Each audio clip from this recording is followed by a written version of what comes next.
Assalamualaikum warahmatullahi wabarakatuh. Sebelumnya saya ucapkan terima kasih kepada dosen pengampu Susan Febrianti SPD MPD dan Bapak Ferry Satyadi Atmaja Esos MPA.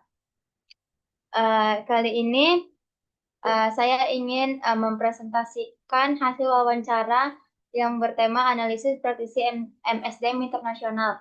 Sebelum saya mempresentasikan bersama rekan-rekan saya, izinkan saya dulu untuk memperkenalkan nama. Sebelumnya, perkenalkan saya Ramdhani Fitri dari kelompok 5 dan bersama rekan-rekan saya. Saya Nafila Maharani. Saya Nesa Vina Zahara.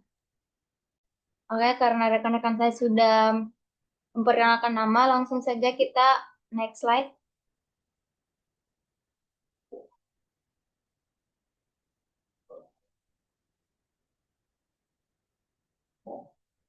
Jadi di sini ada materi presentasi yang tentu saja sudah kami analisis dan kami wawancara. Yang pertama ada pengantar bisnis internasional, yang kedua ada peluang dan bisnis, yang ketiga ada perbedaan hukum dan regulasi, yang keempat ada analisis sistem kompetensi dan tujuan, yang keempat ada analisis program K3 yang berlaku, yang terakhir ada analisis sistem penilaian kinerja. Ready next?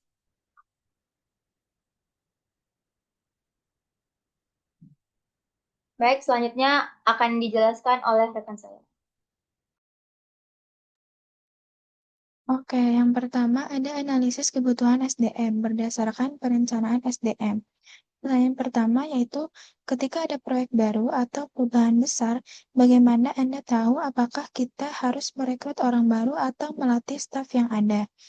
Berdasarkan hasil analisis, yaitu saya memulai dengan menganalisis kapasitas, beban kerja, dan kompetensi tim untuk mengidentifikasi skill gap. Yang pertama, kita bisa prioritaskan internal. Jika kekurangan keterampilan dapat dipenuhi melalui pelatihan atau mentoring dan waktu memungkinkan. Saya memprioritaskan pengembangan staf internal.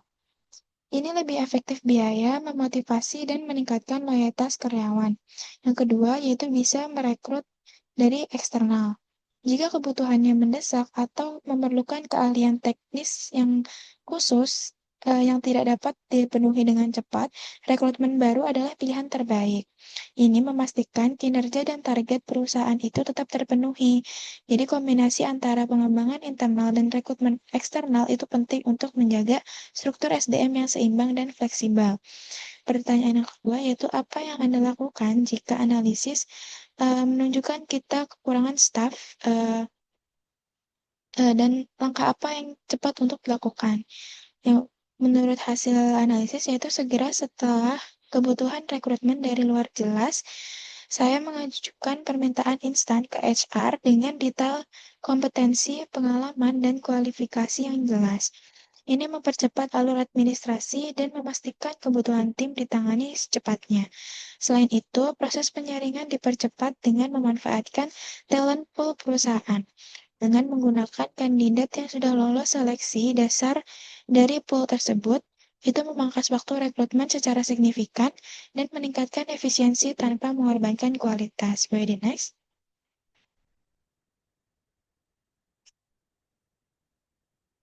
Analisis selanjutnya yaitu analisis pekerjaan, yaitu deskripsi dan spesifikasi pekerjaan untuk posisi kunci. Dari pertanyaan yang pertama yaitu apa langkah pertama Anda saat diminta membuat job description untuk posisi baru. Dari hasil analisis yaitu saya memulai dengan analisis pekerjaan untuk memahami fungsi strategis dan kontribusi posisi tersebut terhadap tujuan organisasi. Ini adalah dasar untuk keputusan rekrutmen. Secara praktis, saya berdiskusi langsung dengan atasan atau pihak yang membutuhkan untuk mengklarifikasi, yaitu mengenai tujuan utama pekerjaan, tanggung jawab harian dan tantangan, dan juga kompetensi minimal yang dibutuhkan. Dengan pendekatan komunikasi ini menyelaraskan ke ekspektasi antara HR dan pengguna, memastikan penyusunan deskripsi pekerjaan dan proses rekrutmen itu berikutnya berjalan lebih cepat dan tepat sasaran. Pertanyaan kedua yaitu bagaimana memastikan description job mencantumkan keterampilan yang benar-benar penting.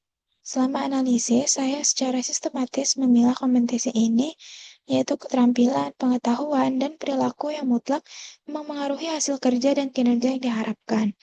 Yang pertama itu prioritaskan inti, itu dengan memfokuskan pada elemen-elemen penting ini, proses rekrutmen atau pengembangan menjadi akurat dan efektif, menghindari fokus pada hal yang tidak relevan. Yang kedua yaitu tambahan setelahnya, yaitu dengan tugas dan kemampuan pendukung atau tambahan dipertimbangkan di kemudian. Jadi strategi ini memastikan kandidat yang dipilih memiliki kemampuan utama untuk memenuhi kebutuhan inti pekerjaan, bukan hanya tugas tambahan yang tidak menentukan kinerja utama. Boleh the next?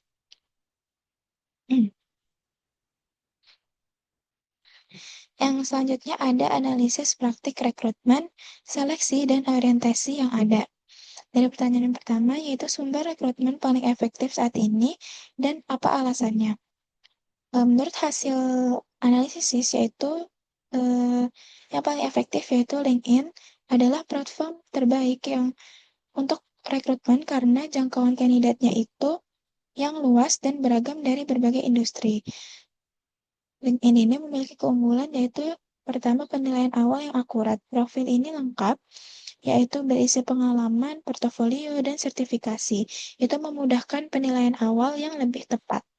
Yang kedua yaitu pencariannya itu yang efisien. Fitur filter di LinkedIn dan pencarian canggih itu memungkinkan penyaringan kandidat berdasarkan keterampilan, pengalaman, atau industri tertentu sehingga proses pencarian menjadi terarah dan efisien. Ini membantu rekruter menghemat waktu dan fokus pada kandidat yang paling relevan, ya, dan juga mempercepat proses tanpa mengorbankan kualitas. Pertanyaan selanjutnya yaitu bagaimana menilai efektivitas proses seleksi kita.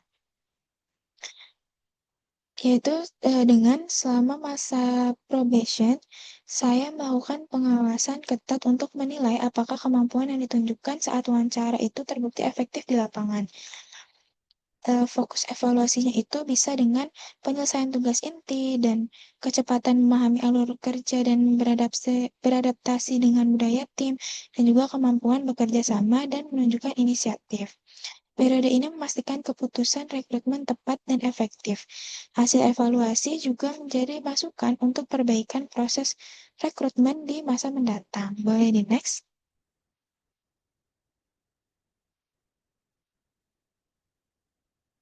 Yang selanjutnya ada analisis sistem kompensasi dan tunjangan. Pertanyaan pertama yaitu bagaimana efektivitas kompensasi dan tunjangan terhadap motivasi dan kinerja. Dari hasil analisis, yaitu kompensasi yang diberikan secara kompetitif dan adil merupakan salah satu faktor kunci yang dapat meningkatkan motivasi karyawan dalam organisasi. Kompensasi yang dirancang dengan baik itu tidak hanya berfungsi sebagai bentuk penghargaan atas kinerja, tetapi juga sebagai indikator bahwa organisasi ini menghargai kontribusi setiap individu. Namun, pengaruh positif tersebut sangat ditentukan oleh kualitas sistem kompensasi yang diterapkan. Pertanyaan selanjutnya yaitu apakah struktur kompensasi sudah memenuhi keadilan internal dan eksternal dan pengaruhnya pada retensi itu apa? Jadi dari hasil analisis yaitu selama struktur penggajian antar posisi disusun secara proporsional dengan tingkat tanggung jawab yang melekat pada masing-masing jabatan serta mengacu pada standar industri yang berlaku, maka sistem tersebut dapat dinilai memiliki tingkat keadilan yang memadai. Keadilan dalam struktur kompensasi tidak hanya mencakup kesesuaian besaran gaji dengan beban kerja, tetapi juga mencerminkan komitmen organisasi dalam memberikan penghargaan yang setara bagi setiap karyawan berdasarkan kontribusinya. Boleh di next?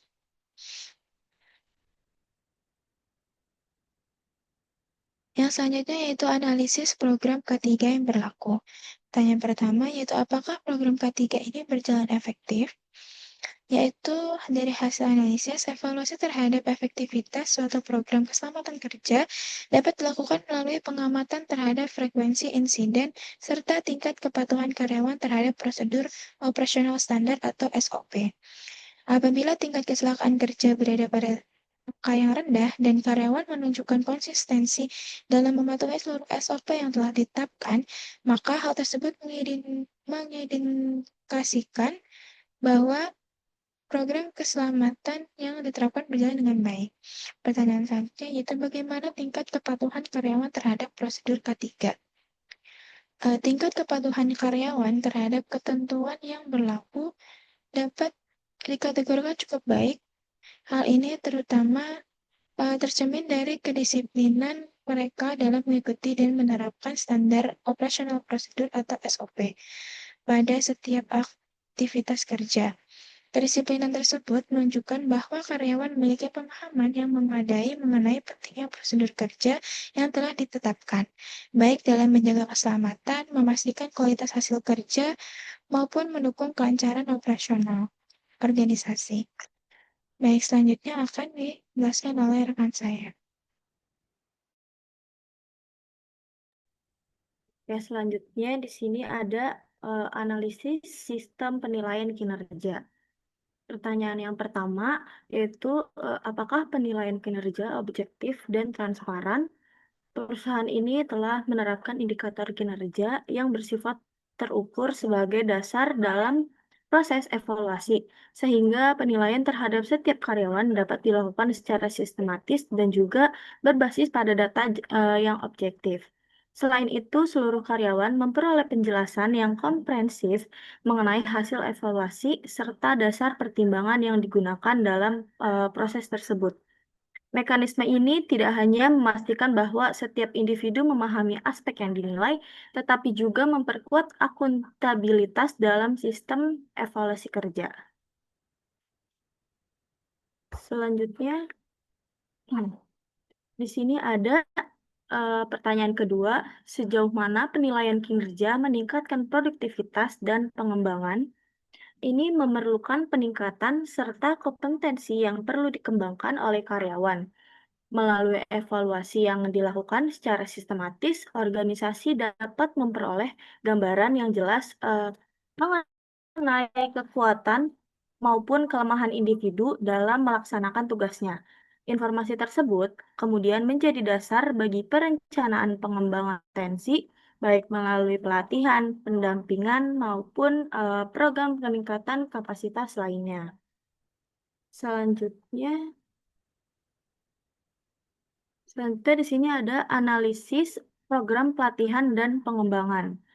Pertanyaan yang pertama itu, program pelatihan apa saja yang tersedia saat ini di perusahaan tersebut? Dalam organisasi, kami terdapat dua jenis pelatihan utama, yaitu pelatihan untuk teknis dan juga pelatihan untuk soft skill. Pelatihan teknis disesuaikan dengan kebutuhan masing-masing divisi, seperti operasional, keuangan, dan pemasaran, dengan tujuan meningkatkan kemampuan kerja sesuai standar perusahaan. Selain itu, pelatihan soft skill mencakup komunikasi, kerjasama tim, manajemen waktu, pemecah masalah, dan kepemimpinan. Pelatihan ini bertujuan untuk meningkatkan kualitas kerja, membangun hubungan kerja yang baik, dan juga menciptakan lingkungan yang profesional dan efektif.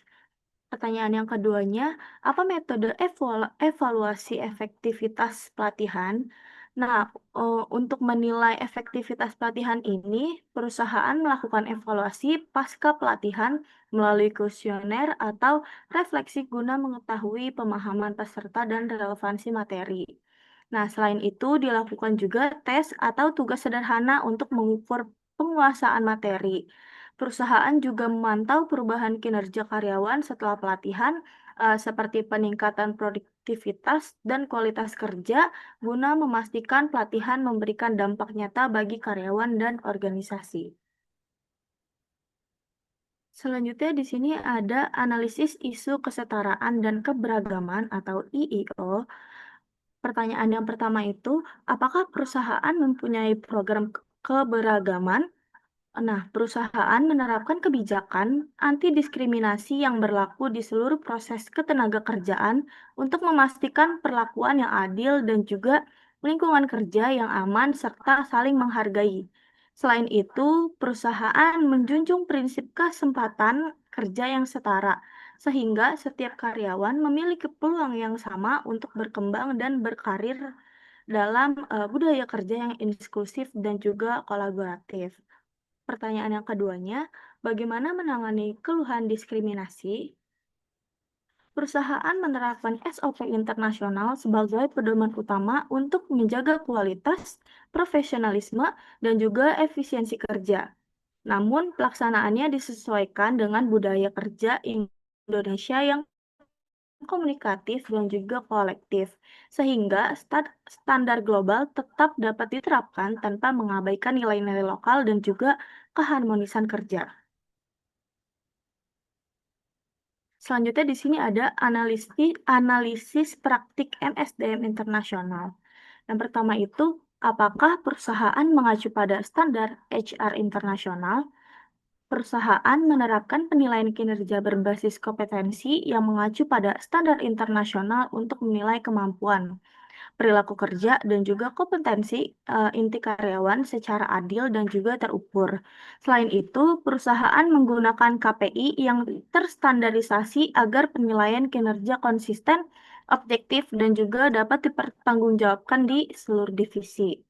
Lanjut ke pertanyaan keduanya itu ada bagaimana penyesuaiannya dengan budaya kerja lokal. Nah, perusahaan itu menerapkan SOP internasional sebagai pedoman utama untuk menjaga kualitas, profesionalisme, dan juga efisiensi kerja. Namun, pelaksanaannya disesuaikan dengan budaya kerja Indonesia yang komunikatif dan kolektif. Sehingga standar global tetap dapat diterapkan tanpa mengabaikan nilai-nilai lokal dan keharmonisan kerja. Selanjutnya dilanjutkan oleh teman saya. Baik, terima kasih atas kesempatannya. Karena tadi sudah kita membahas tentang analisis, sekarang kita masuk ke strategi. Yang pertama itu ada strategi rekrutmen dan seleksi. Strategi rekrutmen dan seleksi dimulai dengan analisis kebutuhan SDM dan pekerjaan untuk menentukan posisi serta kompetensi yang dibutuhkan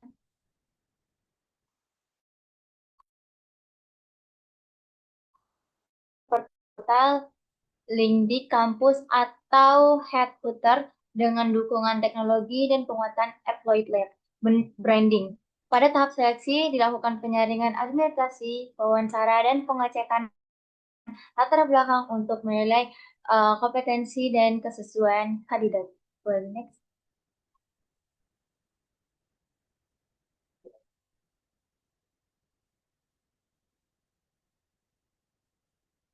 Nah, di sini ada sistem kompetensi dan tunjangan. Sistem kompetensi dan tunjangan berperan penting dalam menarik, mempertahankan, dan memotivasi karyawan. Kompetensi meliputi gaji pokok, insentif, dan bonus kerja, sedangkan tunjangan mencakup asuransi jaminan hari tua, serta fasilitas kesejahteraan lainnya. Agar efektif, sistem ini harus adil, transparan, dan kompetitif sesuai standar industri. Dengan penetapan berdasarkan evaluasi jabatan, survei pasar, dan kemampuan perusahaan, sehingga dapat meningkatkan motivasi dan kepuasan kerja karyawan. Lagi next. Nah, di sini ada kebijakan EEO. Proyek Kebijakan Equal Employment Opportunity atau EEO merupakan inisiatif organisasi yang bertujuan untuk menjamin terciptanya kesepakatan kerja yang adil dan serta bagi seluruh individu tanpa adanya diskriminasi. Kebijakan ini menegaskan bahwa setiap proses ketenagakerjaan mulai dari rekrutmen, seleksi, pelatihan, pengembangan, promosi, hingga pemberian kompetensi harus didasarkan pada kualifikasi, kompetensi, dan kinerja. Bukan pada faktor non-profesional. Proyek kebijakan EO dilancarkan untuk pembangunan lingkungan kerja yang inklusif, menjunjung tinggi keadilan, serta mematuhi peraturan perundang-undangan yang berlaku. Boleh di next.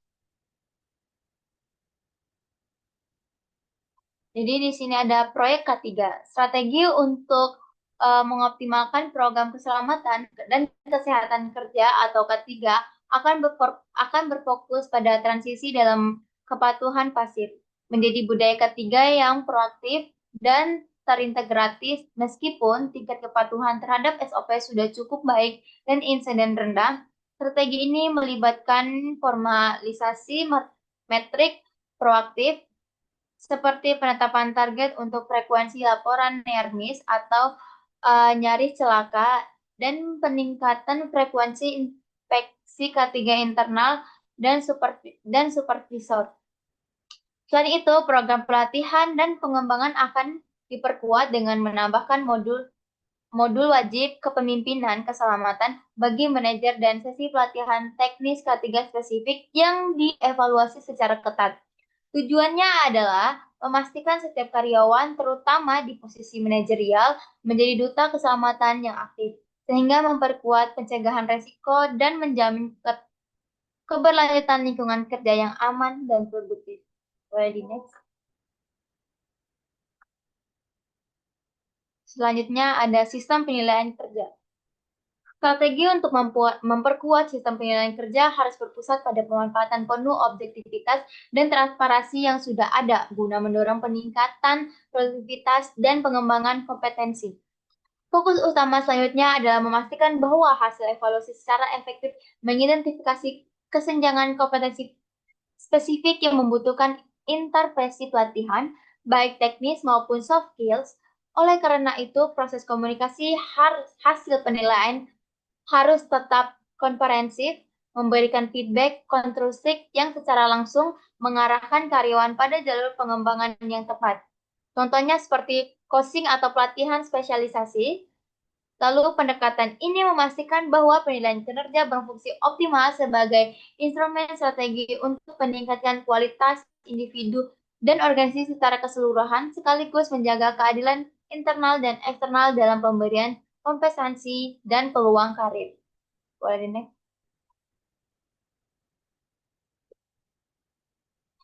Nah, karena sesi pemaparan hasil wawancara dan hasil analisis yang kami lakukan sudah selesai, maka berakhir sudah sesi wawancara kami.